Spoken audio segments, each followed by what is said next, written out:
Welcome to Bible bytes. మరోసారి మీ ముందుకు వచ్చినందుకు చాలా సంతోషంగా ఉంది. ఈరోజు మనం చూడబోయే అంశము రామకృష్ణ పరమహంస గారు, స్వామి వివేకానంద గురువైన రామకృష్ణ పరమహంస గారికి యేసుక్రీస్తు గారి సాక్షాత్కారం జరిగిందా? మన సోదరులు ఆల్రెడీ ఈ విషయం గురించి కొన్ని వీడియోస్ చూశారు. నేను ఇది కరెక్టా కాదా అని క్రాస్ వెరిఫై చేసుకునేదానికి రామకృష్ణ మఠంకి వెళ్ళి కొన్ని బుక్స్ చూశాను. సో అందులో భాగంగా నేను ఒక బుక్ తీసుకున్నాను, శ్రీ రామకృష్ణ జీవిత చరిత్ర. ఇది రాసింది శ్రీ స్వామి చిరంతానంద వారు. దీన్ని ప్రింట్ చేసి పబ్లిష్ చేసింది రామకృష్ణ మఠం వారే. సో ఇందులో 222వ పేజీలో ఈ విధంగా ఉంది.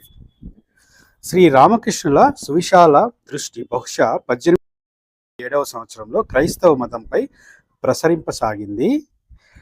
శ్రీ రామకృష్ణులు ఒకరోజు ఒక భక్తుని భవనంలో బాలక్రీస్తు చిత్రపటం, మేరీమాత తన దివ్య శిశువును ఎత్తుకున్న భంగిమలోని మనోహర చిత్రపటం చూడడం తటస్థించింది. తదేక దృష్టితో ఆయన ఆ చిత్రమును అవలోకిస్తూ యేసు ప్రభు అద్భుత జీవితాన్ని గూర్చి చింతన చేయసాగారు. అదేవిధంగా అక్కడే ఉంటుంది, శంభు చరణ్ మల్లిక్ అనే ఆయన శిష్యుడు ప్రతిరోజు రామకృష్ణ పరమహంస గారికి బైబిల్ చదివి వినిపించేవాడంట. సో 223వ పేజీలో నూతన భావ తరంగాలు పొంగి పొర్లి తన హైందవ భావాలను ఒక మూలకు నెట్టివేయసాగాయి.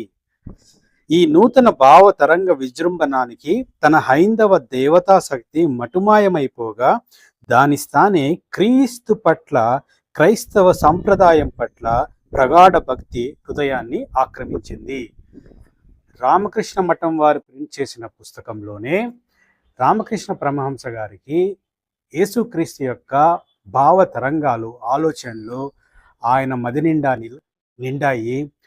తను అప్పటి వరకు నమ్ముతూ వచ్చిన హైందవ విశ్వాసాలను కూడా పక్కకు నెట్టేసి యేసుక్రీస్తు గురించిన ఆధ్యాత్మిక చింతన ఆయన హృదయం అంతా నిండింది అనేది ఇక్కడ చెప్పబడుతూ ఉంది. మీరు ఎవరన్నా కూడా ఈ బుక్ను క్రాస్ వెరిఫై చేసుకోవచ్చు. రామకృష్ణ మఠంలో లేదంటే మార్కెట్లో అవైలబిలిటీ ఉంటుంది. అదే పేజీలో కింద 4వ రోజు ఆయన పంచవటి గుండా నడిచిపోతున్నప్పుడు ప్రశాంత వదనంతో ఒప్పారుతున్న ఒక అపూర్వ పురుషుడు తదేక దృష్టితో తనను చూస్తూ సమీపిస్తున్నట్లు కనిపించింది. మొదటిగా ఆ ఫోటో చూస్తూ ఆ ధ్యానంలో ఉన్నప్పుడు ఆయన ఒక వేర్డ్ ఎక్స్పీరియన్స్, స్ట్రేంజ్ ఎక్స్పీరియన్స్. ఆయన హృదయం అంతా క్రైస్తవంతో యేసుక్రీస్తు ఆలోచనలు నిండిపోవడం, ఆ ఆలోచనలు 3 రోజులు అలాగే కొనసాగడం. 4వ రోజు ఆయన నడుచుకుంటూ పోతూ ఉంటే సాక్షాత్తు యేసుక్రీస్తు ప్రభు అనే ఆయన దర్శించినప్పుడు ఆ మూర్తి తనను సమీపించగా హృదయాంతరాల నుండి మానవ కోటి సముద్రణకై తన హృదయ రక్తాన్ని దారపోసి దారుణ వెదలను అనుభవించిన క్రీస్తు మహాశయుడే ఆయన.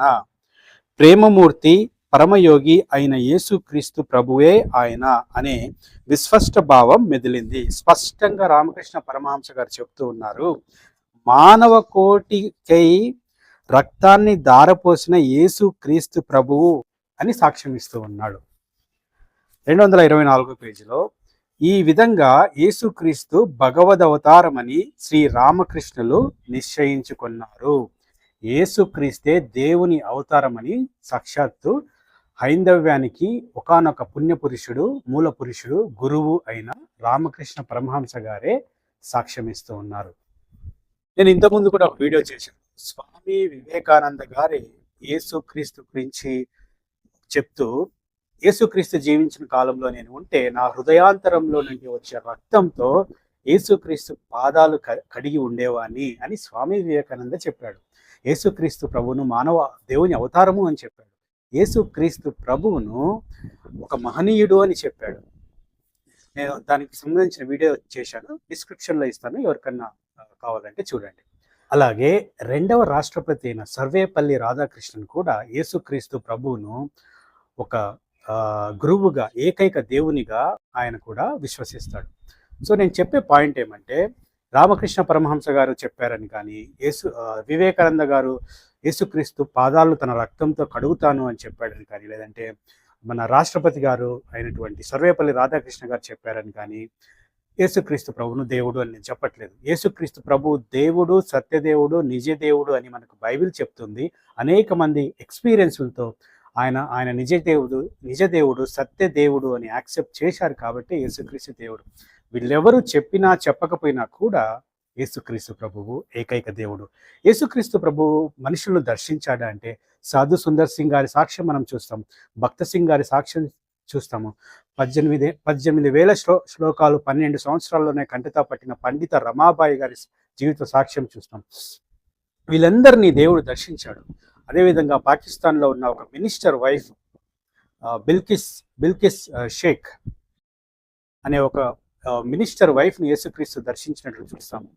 ఇది తండ్రి అని ఆయనని పిలిచేకి సాహసించాను అనే ఒక బుక్లో ఉంటుంది. అదేవిధంగా గుల్షాన్ ఫాతిమా ఎస్తేర్ కొన్ని 13 సంవత్సరాలుగా మంచం పైన పర్మనెంట్ డిజేబిలిటీతో పడిపోయిన ఆమెను కూడా దర్శించి హీల్ చేసిన యేసుక్రీస్తు ప్రభు గురించి ఆమె సాక్ష్యం ఇస్తూ కూడా అనేక బుక్స్ రాసింది, తన వీడియోస్ చెప్పింది. ఆమె కూడా తెర చిరిగెను అనే ఒక పుస్తకంలో ఈ సాక్ష్యం ఉంటుంది. ఈ విధంగా అనేక మందిని దర్శించిన యేసుక్రీస్తు ప్రభు సత్యదేవుడు, నిజ దేవుడు. ఈ మాటలని నేను ఎందుకు చెప్తున్నానంటే ఈ మధ్య కాలంలో కొంతమంది యేసుక్రీస్తు ప్రభువును దూషించడము, యేసుక్రీస్తు ప్రభువును తిట్టడము, యేసుక్రీస్తు ప్రభువును అన్యాయంగా మిడిమిడి జ్ఞానంతో మాట్లాడడము చేస్తూ ఉన్నారు. మీరెవరు కూడా స్వామి వివేకానంద గారు, రామకృష్ణ పరమహంస గారు, లేదంటే సత్యసాయిబాబా గారు అందరికంటే మీరు గొప్పవాళ్ళు కాదు. వీళ్ళందరికంటే మీ జ్ఞానం ఎక్కువ ఉందా? స్వామి వివేకానంద గారి కంటే మీకు ఎక్కువ జ్ఞానం ఉందా? వాళ్ళే యేసుక్రీస్తుని దేవుడు, ఆయన పాదాలు కడిగే వాళ్ళం మేము అని చెప్తుంటే మీరు యేసుక్రీస్తు ప్రభువును తిట్టే ముందు, దూషించే ముందు, క్రైస్తవాన్ని దూషించే ముందు దయచేసి సరి చేసుకోండి. Thank you very much.